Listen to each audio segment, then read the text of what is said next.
자, 사랑하는 교우 여러분, 12월에는 주님의 오심에 대하여서 생각하기도 하고, 또 오늘 12월 29일 주일은 1년 52번째, 그러니까 한 해의 마지막 주일이기도 합니다. 우리가 한 해를 마무리하고 기쁘게 새해를 맞는 상황이면 참으로 좋겠습니다마는, 목사가 기도할 때에 우리 하나님께 아뢰는 것처럼 우리가 지금 처한 현실은 참으로 위중한 현실 가운데 있습니다. 인생을 살다 보면 또는 이 국가의 행보에 있어서도 위기라는 것은 언제든 찾아올 수 있는 것이겠습니다마는 이것이 너무도 어이없고 부당하며 불의한 일들이 계속되는 상황 가운데 해결되지 않는 것을 우리가 보고 있습니다. 정의롭게 생각하기 때문에 분노하고, 분노하기 때문에 냉소하고, 냉소하다 못해 체념할 정도의 상황이 되는 것으로 보입니다. 참으로 춥고 어두운 시대입니다. 실제로 생활고를 비관하여 가족이 극단적인 선택을 하는 이야기들을 우리는 계속해서 듣고 있습니다. 1990년대 초중반에 아주 어두운 시기를 지날 때가 있었습니다. 문자 그대로 일자리가 없고 경제적으로 비관하여 목숨을 끊은 이들이 수도 없이 많았습니다. 해고가 살인이라는 얘기가 괜한 얘기가 아닌 것을 직접 경험했습니다.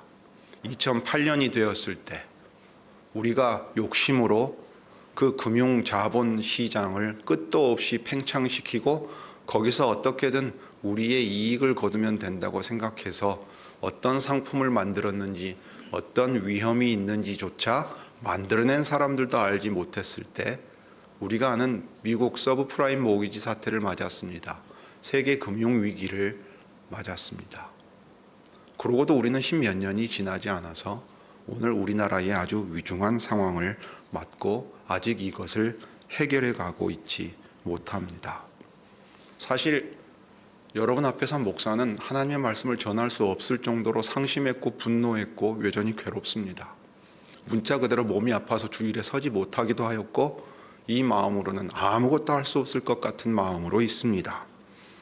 신자의 한 사람으로, 목사의 한 사람으로 그리스도의 교회가 이 시점에 무엇을 생각해야 될까? 시편 14편과 15편을 가지고 생각하려고 합니다.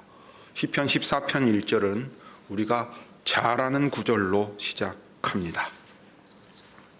그 구절은 개역 한글판이 이렇게 번역했습니다. 어리석은 자는 그 마음에 이르기를 하나님이 없다 하도다. 저희는 부패하고 소행이 가증하여 선을 행하는 자가 없도다 라는 말로 시작합니다. 아주 세상 전체가 여기 새한글 번역으로 치자면 썩어 빠져서 정의를 추구하는 사람이 하나도 없는 것처럼 보이는 세상입니다. 특별히 그러한 사람들 가운데 어떠한 사람들이 있는가 하면 약한 자들을 억압하는 권력자들에 대한 이야기가 오늘 여기에 나옵니다. 그러니 우리가 이 세상을 살 때 하이델베르크 요리문답에서 고백하듯이 전능하신 하나님, 신실하신 아버지를 우리의 하나님과 아버지로 믿지만 눈물 골짜기 같은 세상을 지납니다. 정의롭게 생각하고 판단하고 행동하려고 할 때 그렇기 때문에 더욱 괴롭고 심지어 정의로운 사람이 더 억압받는 자리에 처하기도 합니다. 오늘 14편이 이것을 드러내고 있습니다. 그래서 이 14편을 따라가면서 이제 그리스도인으로서 이런 시대를 어떻게 살까 15편으로 마무리하고자 합니다. 내용을 그냥 간단히 따라가기만 해도 우리는 하나님께서 무엇을 말씀하고 계시는지 들을 수 있습니다. 14편 1절에 좋은 일을 하는 사람이 없다고 단언합니다. 그들은 어리석은 사람입니다. 세상에서 지혜 있다는 사람들이 얼마나 많습니까? 가장 유명한 대학을 나온 사람들입니다. 대한민국에서 대통령이 탄핵당했을 때 대체로 국무총리가 그 대통령의 권한을 대행합니다. 놀랍게도 그 권한 대행을 했던 네 사람이 모두 같은 고등학교 출신이라고들 얘기합니다. 이 국가의 지도층을 차지했던 수많은 사람들이 한 대학 출신인 경우들이 많았습니다. 그리고 그곳 법대 출신인 경우는 더 많았지요. 사람들은 가장 수재라고 말할 것입니다. 똑똑한 사람이고 학력이 좋고 가장 우리나라를 잘 이끌 수 있는 사람들이라고 말할 것입니다. 한국의 역사를 보십시오. 어떻게 되었습니까? 우리가 지금 서 있는 시대를 보십시오. 세상에서 지혜 있다 인정받던 사람들, 지도자라 인정받던 사람들이 행한 행동을 한번 보십시오. 시편 14편 1절은 그런 점에서 과연 우리가 옳다 말하지 않을 수 없습니다. 어리석은 사람은 신은 없다고 말하고 내가 왕이 되겠다고 말합니다. 놀랍습니다. 왕의 목을 치거나 피를 흘리지 않고 무혈혁명을 통해서 주권을 인민에게 되돌린 것이 근대 국가의 형성입니다. 우리는 제국시대를 사는 것이 아닙니다. 왕이 있는 전제군주정을 사는 것도 아닙니다. 그런데 많은 사람들은 대통령이 왕이라고 생각하고 대통령의 부인은 국모라고 말합니다. 독재자의 동상을 그 지역 역 앞에다가 버젓이 지금도 세우는 것이 우리의 모습입니다. 우리에게 지혜가 어디 있습니까? 피 흘리고 죽어가고 고문당하고 수많은 일들을 겪었음에도 그 많은 일들 하나도 정리하지 못했습니다. 어떤 사람들이 이렇게 어리석은 마음 가운데 자기 마음대로 행할까요? 하나님은 없다고 생각하고 있는 사람, 하나님은 없다고 공공연히 자기의 행동으로 드러내 보이는 사람입니다. 놀랍게도 이 사람은 표를 구해야 될 때가 되면 예배당을 돌아다닙니다. 심지어 이 끔찍한 일을 행하고서도 성탄절에 목사를 불러서 예배합니다. 회개했을까요? 구약 성경을 다 외웠다고 말하고 부인은 고신 어느 교회에 나간다고 말하고 아니 통합축인가요? 어떨 때는 불교 신자고 어떨 때는 개신교 신자고 어떨 때는 교회에 나가서 하나님의 말씀을 읽었다고 하는 사람들에 대하여 목사들이 손을 얹고서 이 사람이 위대한 지도자가 될 것이라고 말하는 시대를 살았습니다. 여전히 그 사람이 행한 일은 아무런 잘못도 없다고 말하고 광장으로 목사와 신학교 교수와 교인들이 쏟아져 나옵니다. 이게 기독교입니까? 어리석은 사람의 모습을 우리 스스로 다 드러냈습니다. 하나님의 이름을 팔아서 자기를 드러내고 자기가 왕이 돼서 마음대로 행하고자 하는 시대를 우리는 맞이했습니다. 그런데 놀랍게도 여러분 역사 속에서 그런 사람은 언제든 나왔습니다. 그런 사람의 목을 쳐서 결코 되돌릴 수 없는 역사를 만든 것이 이 세상 나라의 역사입니다. 우리는 망월동에 살지요. 여기 석곡동 망월동입니다. 바로 옆에 저 망월동 묘역이 있습니다. 여전히 이름 없는 묘지가 많이 있습니다. 그 일을 경험했던 사람들이 있습니다. 그래서 12월 3일 밤에 계엄이 선포되던 바로 그 밤에 바로 문을 걸어 잠그고 아무런 말도 못하고 사람들과 연락을 다 끊어버린 사람들이 이 지역에 사는 사람들입니다. 하나님이 없기 때문에 내가 원하는 대로 살 수 있고 우리가 진리의 표준이 된다 하는 것이 우리 시대에 아주 맹렬하게 드러나고 있는 모습입니다. 심지어 목사와 신학자와 교인이라고 하는 이들까지도 앞장서서 그런 일들을 합니다. 그렇다면 이 14편에 말하는 이야기가 누구의 이야기가 되겠습니까? 세상에 참된 지혜와 진리의 빛을 비추어서 너희는 저 어두운데 빛으로서의 역할, 소금으로서의 역할을 하라. 그러는 사람들조차도 이 어리석은 사람들과 같이 됩니다. 하나님을 믿는다 말하면서 하나님이 계시지 않는다 행동으로 보여주는 실천적으로는 무신론자들이 된다 이 말입니다. 그래서 여호와께서는 그들을 내버려 두십니다. 사람들이 어리석음 가운데 스스로 속고 속이고 죽이고 죽고 다투고 나뉘고 고통 가운데 빠져들게 내어버려 두십니다. 그들이 어떤 모습으로 있는가 하늘에서 내려다 보고 계십니다. 수많은 사람들이 고통당하지요. 문자 그대로 죽습니다. 피 흘립니다. 고문당합니다. 잡혀가고 불의하고 부당한 일들을 경험합니다. 여러분 우리는 미얀마를 위해서 기도했지요? 미얀마가 우리를 위해서 기도할 겁니다. 그 나라가 처했던 상황보다 우리가 지금 처한 상황이 더 후퇴하고 상상할 수 없는 지경에 빠져 있기 때문이에요. 그럼 여호와께서는 침묵하고 계시고 하나님은 어디에도 안 계십니까? 그렇게 보입니다. 절망스러워 보여요. 신자라고 하는 이들, 교회의 목사라고 하는 이들, 신학교에서 선생이 된다고 하는 이들이 하는 말들을 들으면, 더욱이 법학을 공부하고 났는데 법학 선생들이라고 했던 이들이 하는 말들, 물론 대다수의 법에 대한 이해가 있는 수많은 사람들은 지금의 상황이 얼마나 어이없고 부당하고 불의한 것인가를 목청 높여서 외칩니다만, 여전히 부끄러운 줄도 모르고 자기의 학문과 진리에 대한 탐구에 대한 열정은 아무것도 아니었다고 드러내 보이는 많은 이들이 있습니다. 우리가 헌법과 법률과 관련된 내용을 읽어보기만 해도 상식 수준에서 알 수 있는 내용을 부인합니다. 여호와 하나님께서 이런 우리를 하늘에서 내려다보시지 않겠습니까? 여호와께서 뭐라고 판단하십니까? 뭐라고 지금 지켜보고 계십니까? 알아보시려고 두고 보시는 겁니다. 온 세상 사람들이 어떤 모습 가운데 있는지를 이제 보여주십니다. 우리는 벌거벗다 못해 벌거벗은 줄도 모르고 부끄러운 줄도 모르고 진흙탕에 그 더러운 꼴로 남들도 다 괜찮다고 이리 오라고 우리가 편을 짜서 편을 먹고 세력을 기르면 누구도 우리를 무시 못한다고 그렇게 힘으로 밀어붙입니다. 정치의 시간은 지나도 한참 지났고 법의 시간은 허물어져 있습니다. 힘만 남아 있어요. 힘이 있기 때문에 우리를 무시할 수 없고 우리가 이대로 밀고 나가면 된다고 생각하는 악한 사람들이 아주 가득하고 그것에 동조하는 세력들을 더 불러 모으는 시간을 우리가 보내고 있습니다. 하나님께서 그들을 향하여 우둔하여 어리석은 사람들, 그 마음이 가리워져 있고 로마서 1장의 표현대로 치면 미친 사람들인 겁니다. 미쳤어요. 제 정신으로 있지 못한 상태에 있다는 것이 하나님이 판단하시는 내용입니다. 자, 그렇게 보시려고 내버려 두실 때 다시 한번 나오는 결과는 무엇입니까? 3절입니다. 그 모두 엇나갔고 다 함께 썩어 빠져서 좋은 일을 하는 사람이 하나도 없다고 말합니다. 여러분, 특별히 이것은 지도자에게 가장 먼저 해당되는 내용입니다.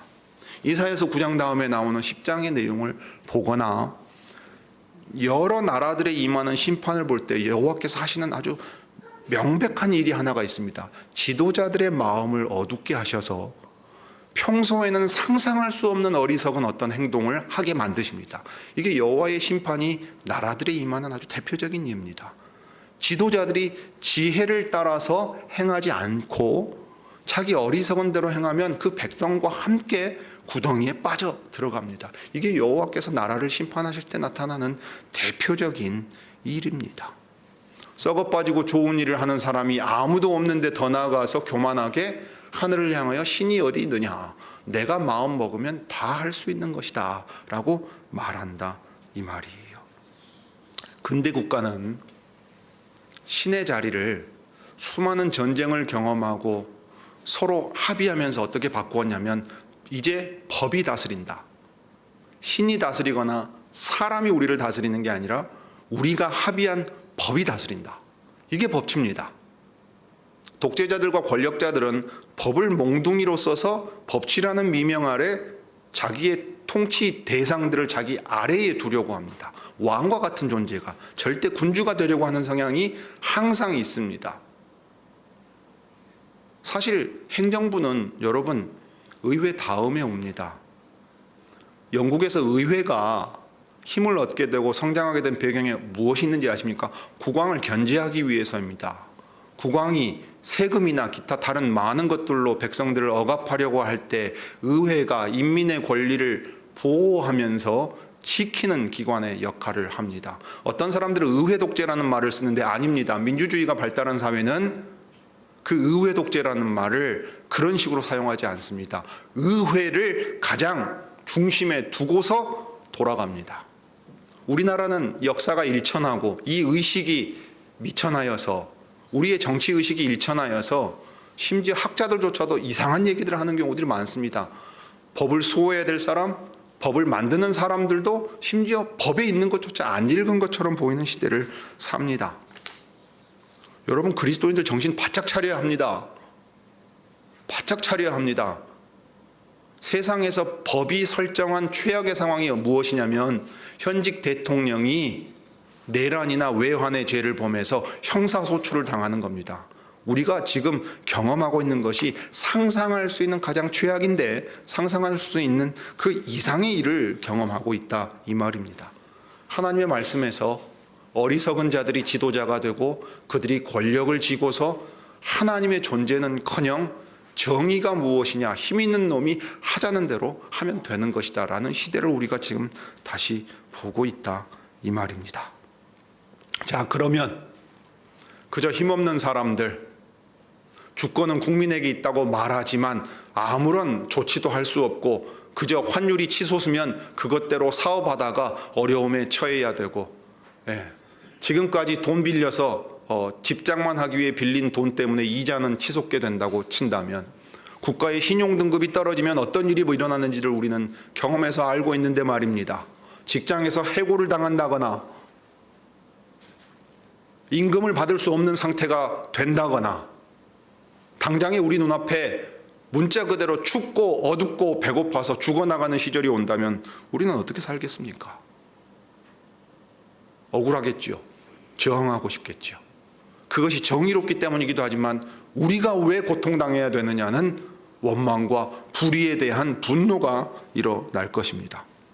그러면 세상은 본래 그런 곳이니까 하고 체념하고 냉소 속에서 살아야 합니까? 그렇지 않습니다.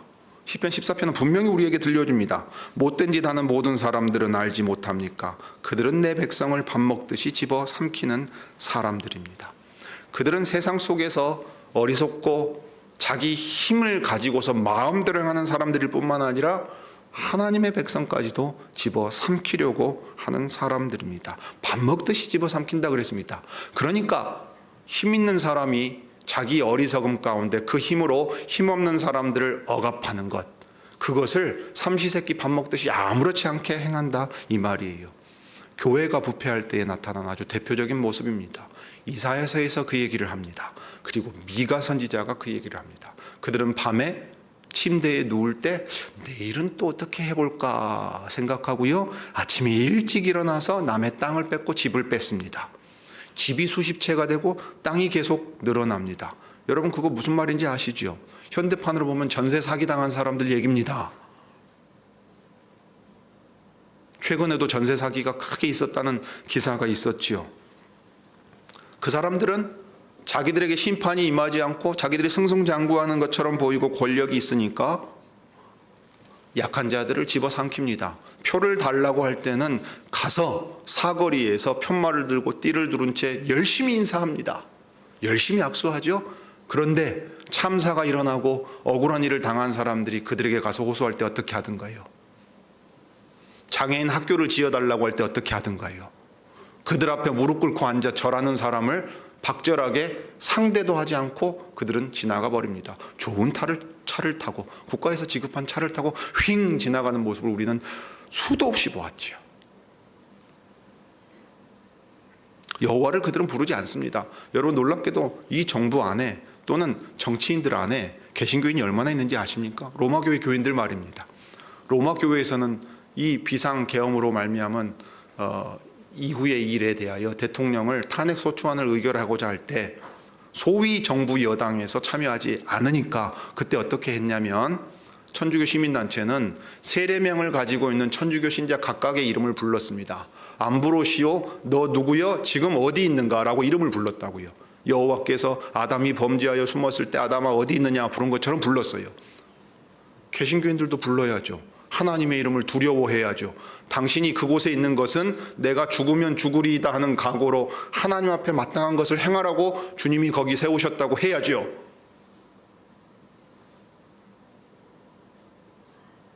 그럼 그들이 성탄절에 여의도 순복음교회에 가서 하나님을 예배한다고 하는 예배를 하나님이 어떻게 받아주십니까? 그것이 무슨 예배입니까?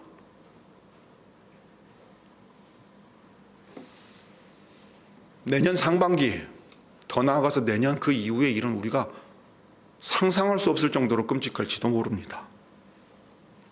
내 백성을 밥 먹듯이 집어삼킨다 하는 말이 우리에게 이루어질 겁니다. 여호와를 그들은 부르지 않습니다. 여호와의 이름을 가지고 거짓 선지자들과 못된 자들이 하나님의 이름을 욕되게 만들고 교회의 이름을 욕되게 만들며 저 기독교회는 권력에 붙어서 정의를 왜곡시키고 세상을 미혹해 하는 못된 사람들이라는 평가만 남게 될 것입니다. 두려워함이 없지요. 두려워함이 없습니다. 그런데 언제까지 이 일이 계속될까요? 여호와께서는 그 일 그대로 내버려 두시지 않습니다. 우리는 5절에서 놀라운 표현을 봅니다. 거기서 그들은 매우 무서워했습니다. 이상하죠? 하나님도 무서워하지 않고 겁없이 자기 하고 싶은 대로 살던 사람들, 약한 사람들의 것을 다 빼앗아 먹고 내가 무슨 문제냐, 내가 법대로 했다, 서러우면 너도 권력을 쥐거라. 예전에 그런 얘기들 많이 했죠. 억울하면 출세하라고. 사장 자리에 그 회전 의자에 앉아서 너도 꼬우면 사장하거라 하는 식으로 돌아가던 그 세상의 논리를 얘기했다 이 말입니다. 무서울 게 없었습니다. 그런데 어느 순간 그들에게 두려움이 엄습합니다. 하나님의 심판이 임할 때 이 내용이 꼭 나옵니다. 하늘이 갈라지고 어두워지고 번개가 치고 우박이 쏟아집니다. 그리고 산이 무너집니다. 그리고 그 무너지는 산이 그들 위를 덮칩니다. 그들은 어느 순간에 하나님이 계시다는 것을 두려움 가운데 보게 됩니다. 어떻게 해서 이 일이 가능합니까? 하나님께서 의인의 세대 가운데 계시기 때문입니다. 즉 의인들이 멸절당하는 것을 내버려 두지 않으십니다. 하나님의 백성들을 세상에 남겨두시고 그들과 함께 하셔서 그들을 통해서 의로운 자들의 목소리를 들려주십니다. 처음에는 저런 미미한 것들 아이고 신경 쓰지 마, 무시해, 아무것도 아니야 하고 지나가 버립니다. 그런데 그런 그들에게 하나님이 함께 하셔서 악한 자들의 어리석음을 세상에 폭로하시고 그들이 행했던 일들이 무엇인가를 드러내십니다. 여러분 놀랍지 않습니까? 대한민국은요 유지된 것 자체가 놀라울 정도의 상황을 우리가 맞았던 겁니다. 행정부의 수반과 국무회의에 참석할 이 내각들, 그리고 국민을 지키고 보호해야 될 군부들, 이 군부의 주요 지휘관들 말입니다. 정보기관들 생각해 보십시오. 어쩌면 국가의 행정기관 거의 전체가 본래의 사명을 수행하지 않고서 수행할 수 없을 만큼의 상태에 있었다는 것이 더 놀랍지 않습니까? 그리고 그것을 자기의 어리석음 가운데 스스로 폭로하고 무너져 내리고 있다는 사실에서 더 놀랄 수 있지 않습니까? 하나님께서는 그런 방식으로 저 억압받았던 사람들, 소수인 의인들의 목소리가 저 어둠 가운데 한 줄기 빛처럼 삐져나오게 만드십니다. 어리석음 가운데 악한 일로 가득했던 사람들, 하나님이 어디 계시느냐 교만하게 눈을 부릅뜨고 높이 두고서 살이 통통 올라있던 그 사람들은 이제 비로소 자신들이 죽을 것 같은 두려움에 사로잡힙니다. 그리고 마지막 발악을 합니다. 자기들이 쥐고 있던 권력을 놓지 않으려고 합니다. 그런 그들에게 이제 하나님의 심판이 임합니다. 또한 억압받던 이들, 특별히 하나님께서 이 땅에 남겨두셔서 빛과 소금의 역할을 하게 하신 그 의로운 하나님의 백성들은 하나님께 피합니다. 그래서 6절에 하나님께서 이렇게 행하십니다. 불쌍한 사람을 해치려던 계획 때문에 그대들이 창피를 당할 것입니다. 또는 이 단락은 번역하기가 조금 까다롭습니다만 다르게 볼 수도 있어요. 억압받던 사람들의 계획을 당신들이 무시하고 이루지 못하게 만드는 것을 창피하게 만들어 내실 것입니다. 하나님이 없다고 말하고 내가 원하면 다 된다. 그까짓가 비상계하면 때려, 2차든 3차든 때려, 잡아 넣어, 죽여 라고 말하는 그 권력자와 그 권력자의 부하내동했던 사람들에 대하여 그 모든 계획을 하나님께서 실행하지 못하게 막으시고 드러내시고 부끄럽게 하시고 그들의 목을 잘라서 감옥에 평생토록 가두어서라도 그들을 창피하게 만들 것입니다. 그리하여 억압받는 자들의 하나님, 고아와 과부의 아버지 여호와 하나님이 계시다는 것을 드러내실 것입니다. 그분에게 피하는 사람들에게 소망이 있습니다. 이것이 여호와께서 그들의 대피소, 피난처가 되신다는 말의 뜻입니다. 그러므로 우리의 간구가, 오늘 이 하루를 살아가는 우리의 간구가 무엇이겠습니까?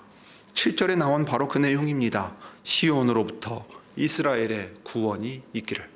이 땅에 남겨두신 작디 작고 숫자는 적디 적은 이 하나님의 백성들을 하나님께서 친히 지켜주시기를 구합니다.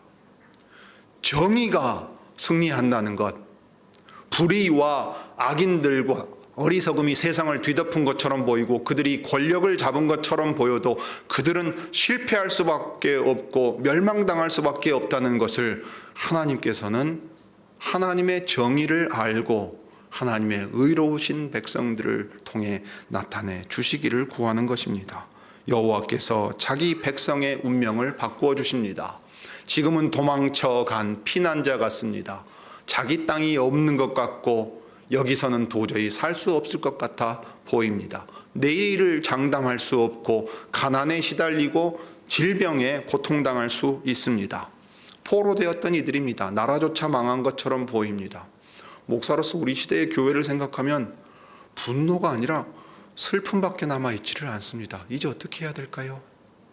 이제 어떻게 해야 될까요? 그러나 여호와께서 우리가 우리 죄 때문에 여호와 하나님의 진노와 심판 아래 놓여 포로로 끌려갔을지라도 그 포로의 때가 다 마칠 때가 있고 돌아와 하나님의 백성으로 그 남은 자들을 다시 삼아 하나님의 영광을 드러내 주시기를 우리가 기도하고 있고 또 바라야 할 것입니다. 바로 그 일을 그리스도께서 이루기 위하여 이스라엘에게 오셨고 또 온 세상 사람들에게 오셨기 때문입니다. 그런 까닭에 예수께서 평화의 왕이 되신다 하는 말은 모두에게 해당된 말이 아닙니다, 여러분. 어리석은 자, 자기의 권력을 가지고 악한 꾀를 수행하면서 하나님의 백성들을 억압하고 하나님의 이름을 욕되게 하는 모든 권력자들을 하나님께서는 심판하실 것입니다. 자, 그렇다면 이것이 미래의 소망으로만 남아 있습니까? 여전히 현실은 그대로입니까? 그때 우리는 어떻게 살아야 합니까? 그냥 세상은 다 그런 법이라고 그냥 냉소하면서 내 먹고 살 길이나 찾으면 된다고 저 한 구석으로 들어가면 되는 겁니까? 그러라고 아브라함을 불렀고 그러라고 이스라엘을 두었으며 그러라고 그리스도의 교회를 세상에 세우셨습니까? 아닙니다. 우리는 시편 15편에서 저 춥고 어두운 시대를 지나가며 어리석은 자들이, 악한 자들이 권력을 쥐고 있는 이 시대를 살아갈 때 다시금 우리는 시편 15편을 읽어야 합니다. 우리는 언제나 하나님 앞에 예배 때 나올 때 이렇게 외쳐야 합니다. 오 여호와여, 누가 주님의 천막에 머물 수 있겠습니까? 누가 주님의 거룩한 산에 살 수 있겠습니까? 제사장이 예배드리러 오는 하나님의 백성에게 묻는 질문이기도 합니다. 또한 이것은 여호와 앞에 나아가는 하나님의 백성들이 스스로에게 묻는 질문입니다. 거룩하신 주님과 함께 거한다 하는 것이 우리 인생의 가장 큰 기쁨이요 즐거움인데, 주님, 누가 하나님의 거룩한 산, 하나님의 성전에서 머물러 하나님과 살 수 있습니까? 예배당에 나오기만 하면 됩니까? 하나님께 돈 바치면 됩니까? 아니요. 하나님께서 이사야 선지자를 통해, 미가 선지자를 통해 분명히 가르치셨습니다. 너희 손에 피가 묻어 있고 마당만 헛되이 밟고 간다면 그 제사 나는 받지 않는다 말씀하셨습니다. 우리의 삶이 하나님께 드려 합당한 그러한 삶인가 하는 것을 스스로 살펴보아야 합니다. 예, 우리는 권력자도 아니고 무슨 대단한 일을 할 사람들도 아닙니다. 그러나 우리가 해야 할 일들, 바른 일들, 하나님이 기뻐하실 만한 일들을 행함으로써 우리는 항상 그리고 특별히 주님 앞에 이렇게 함께 모여 예배로 나아갈 때 물어야 합니다. 누가 주님의 천막에 머물 수 있습니까? 누가 주님의 거룩한 산에 살 수 있습니까? 그리고 스스로 답해야 합니다. 흠없이 살아가고 공의를 이루는 사람입니다. 흠없단 말은 완전 무결한 사람을 가리키는 게 아닙니다. 아브라함에게 하나님께서 요구하셨던 것, 내 앞에 행하여 완전하라 할 때 이 완전하단 말이 흠없다는 말입니다. 탐밈이라는 말이에요. 삿된 것을 생각지 않고 하나님만을 바라보며 나아갈 때 평가하시는 내용입니다. 실수합니다. 넘어집니다. 그러나 우리의 시선을 구주 예수께만 고정시키고 하나님 앞에 바른 일을 하려고 애쓰는 바로 그 사람을 흠없다고 말씀하십니다. 나에게 이익이 되는 일이라면 하나님 앞에 합당하지 않은 일이라도 잠깐 눈 감아도 좋다고, 그런 일은 있을 수 없습니다. 세상의 불의한 일들에 관심을 가지는 이유가 무엇입니까? 우리 한국 사람들은, 특히 지금 장년들은 이런 얘기 많이 들으셨어요. 모난돌이 정 맞는다고. 저 대학 다닐 때까지만 해도 93학번이니까요. 아직 데모하던 시기입니다. 저는 가뜩이나 군인 가족이었습니다. 그러니 그런 현장에 나갈 일이 별로 없지요. 왜 그렇습니까? 너 잘못되면은 너 아버지 직장도 어떻게 될지 모른다. 그런 시절 아닙니까? 한 사람이 가족 가운데 문제가 생기면 어떻게 해요? 제 아무리 소위 고시에 붙었어도 3차 면접에 다 떨어뜨립니다. 공무원도 못 되게 만들던 시절 아니에요? 그러니까 사람들은 항상 이렇게 생각해요. 야, 저 사람들은 데모하라고 내버려두고 너는 공부 열심히 해서 그냥 공부만 해라 이라고 살아요.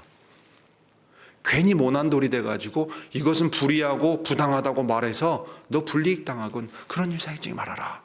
모든 부모들이 그냥 소심한 마음에 그렇게 대학 다니는 자식들한테 말하던 시절을 살았어요. 그런데 그 자식이 왜 분신하고 죽었는지, 왜 돌 맞아 죽고 화염병에 그 최루탄에 맞아 죽고 고문당해 죽고 왜 저런 일들을 겪었는지 그 알게 된 순간 그 부모들이 민주화 운동을 했던 사람들의 어머니들로서 그들도 민주투사가 된 것이 한국 역사 가운데 있는 일입니다. 소위 전태일 열사의 어머니 이소선 여사의 이야기이기도 합니다.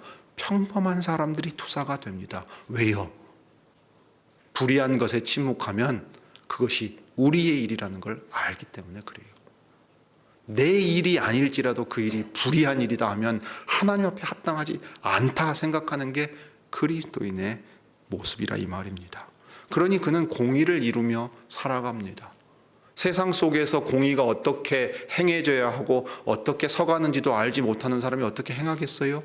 하나님의 뜻을 알지 못하는 사람이 어떻게 행합니까? 신자의 삶은 부지런히 하나님의 하신 일과 하나님의 말씀을 연구하는 일이고 이 세상을 연구하는 사람들입니다. 헌법은 헌법학자들에게 맡기십시오. 정치하는 사람들이나 알면 되지요. 우리 같은 사람들은 몰라도 된다고요. 그럴 때 어떤 일이 일어나는가를 한번 보십시오. 우리는 자기 마음으로 참된 것을 말하는 사람입니다. 우리의 이익 때문에 흔들려서 말을 덧붙이고 속이는 사람들이 돼서는 안 됩니다. 신자야말로 참으로 진실한 사람이어야 합니다. 참된 신자가 있었다면 대통령이 비상계엄을 선포함으로써 내란에 해당하는 그 중대한 일을 행하려고 할 때 직을 걸고 목숨을 걸고 반대했어야 합니다. 그 일 이후에 그것이 잘못되었다고 생각하고 바로 빠져나와야 합니다.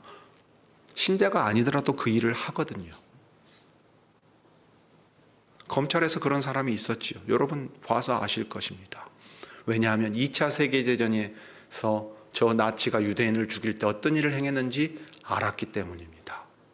공무원이 시키는 일만 하면 된다고 말하는 것이 얼마나 끔찍한 결과를 가져왔는지 보았기 때문입니다.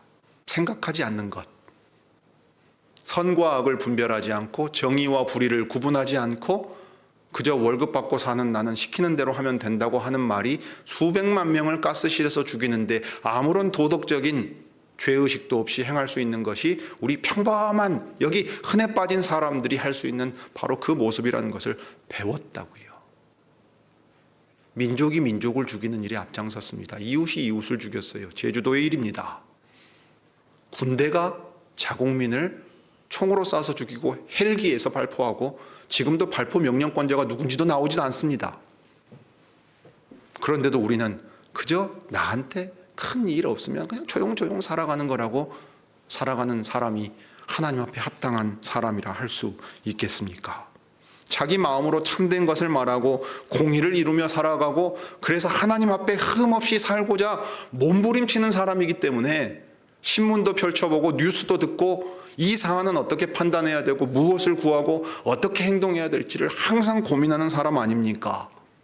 그러니 그의 생각이 중심이 잡혀 있고 사력 있고 신중하고 이웃에 대하여서 존중하고 배려하는 가운데 자기의 이익을 따라 행하지 않는 사람이 되지 않겠습니까? 그 구체적인 자세가 바로 그 다음에 나오는 이 모습입니다. 그래서 5절은 이렇게 마무리합니다. 이렇게 처신하는 사람은 영원히 흔들리지 않습니다. 하나님께서는 어리석은 자들을 시험하고 판단하기 위하여 하늘에서 내려오십니다. 바벨에 그 지구라트를 탑을 쌓았을 때 하신 일입니다. 소돔과 고모라에서 사람들의 부르짖음이 들릴 때 하신 일입니다. 지금 하나님께서 우리 가운데 내려오고 계십니다. 악한 자들은 두려워 떨 것입니다. 여러분은 하나님 앞에 어떤 판단을 받겠습니까? 하나님, 저는 그저 제 직장에서 서서히 먹고 살려고 애쓴 그런 사람이에요. 저한테 뭘 요구하십니까? 라고 그렇게 말하겠습니까? 우리 주님이 교회는 그래 어쩔 수 없지, 너네들 그렇게 살 수밖에 없는 거 내가 다 안다, 그렇게 하고 말 것입니까? 정의와 공도를 행하라고 아브라함과 그의 자손들을 불렀다 하는 것, 소금과 빛으로 세상에 두었다 하는 것, 이것이 무엇인가 우리가 이 시대에 다시 한번 생각해 볼 수 있기를 바랍니다. 하나님께서 받으실 만한 삶과 예배를 드리는 여러분이 되시기를 바랍니다.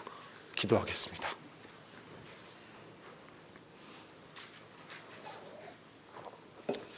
거룩하신 하나님, 우리 아버지, 하나님을 거룩하시다 부를 때 우리는 참으로 두려운 마음을 가져야 하겠건만, 우리는 자기의 죄와 더 나아가 이 세상에 아주 크게 역사하고 있는 악한 자의 움직임을 보고도 모른 척하고 그것이 대수롭지 않은 일인 것처럼 생각합니다. 하나님께서 나라들을 심판하실 때 그 위정자들의 마음을 어둡게 하시고 그들이 자기 권력에 취하여서 마음껏 행동할 때 순식간에 그들에게서 그 자리를 빼앗으시고 저울에 달아보사 멸망과 심판의 자리에 이르게 하시는 것을 저희는 옛적 구약 성경에 기록된 수많은 이야기들을 통해서 듣고 알고 있습니다. 어리석은 자는 그 마음에 하나님이 없다 말하며 스스로 세상의 신이 된 것처럼 행동하려고 하고, 그리하여 정의가 무엇이냐, 힘이 이곳에서 최고가 아니냐 하며 자신이 신들의 아들인 것처럼 행동하는 것이 우리 시대에도 여전히 나타나는 모습입니다. 교회가 그러한 사실에 대하여서 파악하고 경고하고 그리하여 저항해야 하는 정의로운 곳이 되어야 함에도 우리 시대에 주님의 복음도 알지 못하고 세상의 법과 질서도 알지 못하는 가운데 스스로 몰락해 가고 있는 것을 저희가 보고 있는 시절입니다. 그러나 의인들의 마음이 허물어진 것을 주님 헤아려 주옵소서. 주님 앞에 탄식하며 부르짖는 기도하는 주님의 백성들의 기도를 들어 주옵소서. 여호와께서 우리의 피난처가 되어 주시고 거룩한 여호와 하나님, 삼위 하나님과 함께 거할 수 있는 거룩한 백성들, 또 세상 속에서 정의롭고 바르고 진실한 것을 행하며 살아가는 백성들이 더욱 늘어가게 해 주시기를 구합니다. 주 예수님의 이름으로 기도드립니다.